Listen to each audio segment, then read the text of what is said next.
ఎవడో మనం హలో మామ, వెల్కమ్ టు అవర్ ఛానల్. దొక్కేస్తే ఇంటికి కూడా పరగకూడదన్న. కోతులతోనైతే దమ్ దమ్ అవుతుంది. పగబడితే బతకలేము, మనుషులు పగబట్టేంత కైతే ఒడిసెల మైకు ఇంకా నాకు ఆకలి అయితే మీరు ఒట్టిరే అని చెప్పి పోతానా. ఇప్పుడు 2:30 3 అవుతుంది.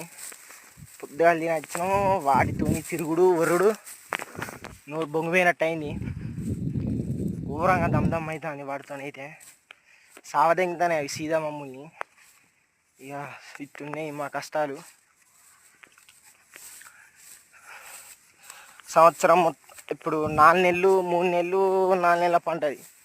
3 నెలలు కష్టపడి పండించి చేసి ఈ కొసాగరికి వాటికి పెట్టుడేంది అని చెప్పి చేసినా మనకు ఫలితం దక్కలేదు. ఇక వచ్చినాయంటే ఎన్నో కొన్ని వస్తానే తినిపోతాని. ఇట్లున్నాయి పరిస్థితి. నాకు